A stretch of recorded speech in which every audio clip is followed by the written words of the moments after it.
My boyfriend said I was his soulmate, then dumped me for his boss's rich daughter. The engagement photos were timestamped 2 days before Alexander broke up with me. I found them buried in Victoria's Instagram stories while sitting in my Portland apartment, finally understanding why he'd seemed so distracted during our last dinner together. Celebrating 2 years with my soulmate, the caption read, with Alexander spinning her around in some fancy garden I'd never seen before. The kind of garden that screams old money and country club memberships. 2 years meant he'd been with her since we were juniors. 2 years meant every I love you during our senior year had been a complete fabrication. I screenshotted the post before it could disappear, my hands shaking as I realized that while I'd been planning our Portland apartment, he'd been planning his engagement party with someone whose trust fund probably exceeded my family's lifetime earnings. Alexander had looked me in the eyes 2 weeks ago and said we wanted different things in life. Apparently what he wanted was his boss's daughter and access to pharmaceutical industry connections that could set him up for life, which is how I ended up calling his sister Abigail at midnight, demanding to know how long my boyfriend of 4 years had been cheating on me with a pharmaceutical heiress who probably spent more on handbags than I made in 6 months. The phone rang 4 times before Abigail picked up, sounding groggy and confused. Hello? Who is this? It's me, your brother's ex-girlfriend who apparently never knew she was the other woman. I could hear Abigail sitting up in bed, suddenly wide awake. The silence stretched between us like a confession she didn't want to make. I don't know what you're talking about. Victoria Reynolds Hayes, 2 years Abigail. The Instagram post says 2 years. Another long silence. Then Abigail's voice, smaller and guilty. How did you find out? Which is how I knew for certain that everyone in Alexander's family had been complicit in the biggest lie of my adult life. Rewind 1 step. Here's what that spring semester was supposed to look like. I was a senior at State University, double majoring in psychology and communications, living in a cramped off-campus apartment with my roommate Madison, while counting down the days until Alexander and I could start our real adult lives together.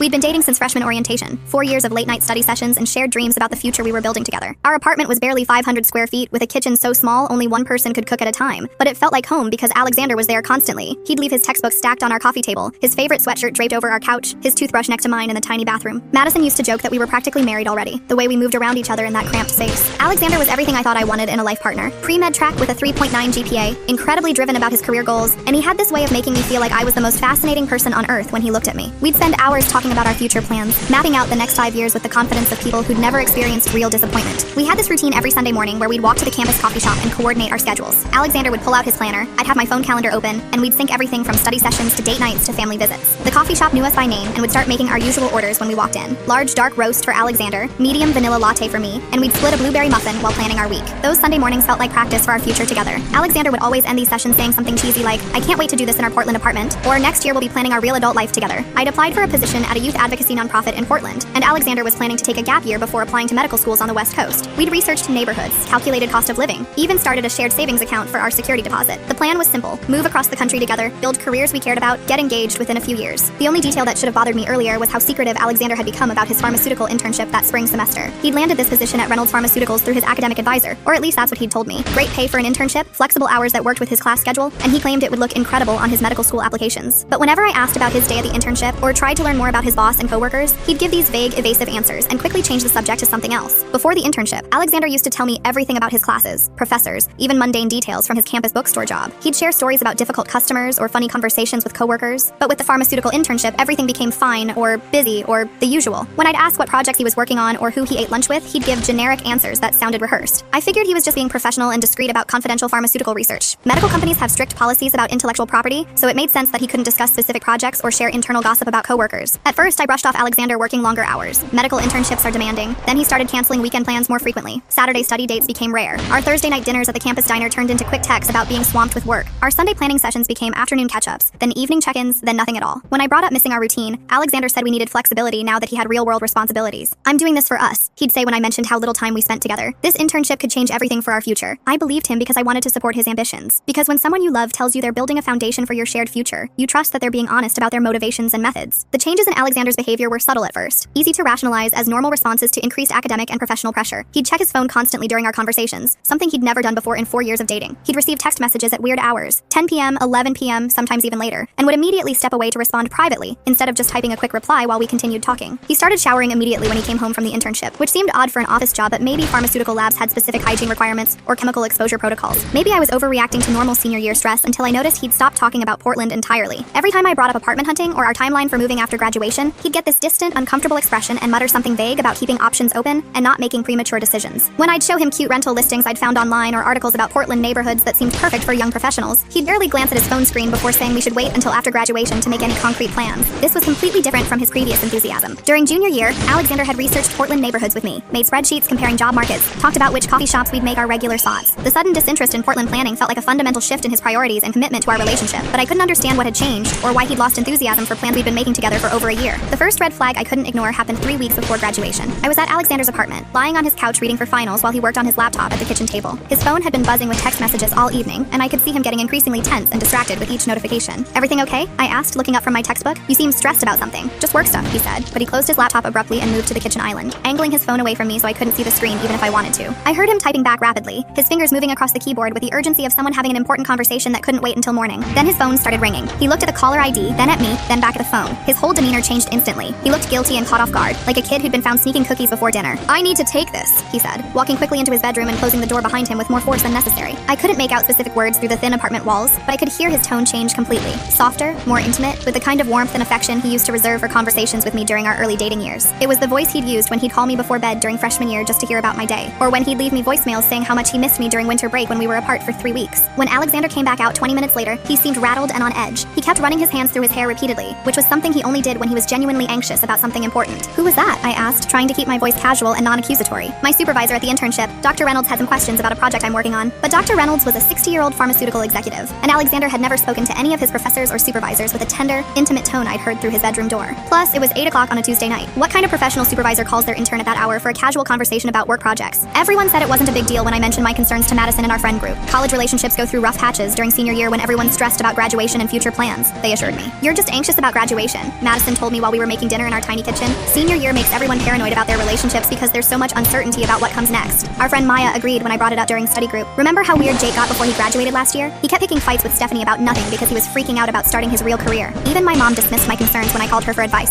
Honey, you've been together for 4 years. If there was something seriously wrong, you'd know by now. Alexander loves you. Anyone can see that when you two are together. But I did know something was wrong. I just didn't understand what it was or how serious the problem had become. The second thing that didn't make sense was Alexander's sudden financial upgrade during the spring semester. Alexander had always been extremely careful with money throughout college. His parents helped with tuition, but he worked at the campus bookstore and watched every dollar like most students do. We'd always split everything. Pizza, movies, gas money for family visits. He'd joke about being broke and calculate tips to exactly 15%. When we grocery shopped together, he'd compare unit prices, use coupons his mom mailed him, choose generic brands to save money. This never bothered me because I was equally budget conscious as a college student. Suddenly during spring semester, he was paying for expensive dinners at restaurants we'd never afforded before. He bought me a pearl necklace just because that cost more than his usual monthly budget. When I asked about the spending, he said the internship paid better than expected, and he wanted to spoil me before graduation. It felt generous, but completely out of character for someone who'd been meticulously budget conscious for 4 years. The necklace was genuinely beautiful, a delicate gold chain with a freshwater pearl that looked like something from an actual jewelry store. When I googled the brand later, I discovered it cost over $300, more than Alexander typically spent on me for birthday and Christmas combined. Where did you buy this? I asked over dinner at a restaurant that required reservations. There's a jewelry store downtown near my office. I walked by during lunch and saw it in the window. It reminded me of you. Alexander had never been the type to window shop, especially at expensive jewelry stores. The downtown area was the upscale business district where law firms and corporate headquarters were located, not where college students typically browsed luxury retail. Then came the night that changed everything between us.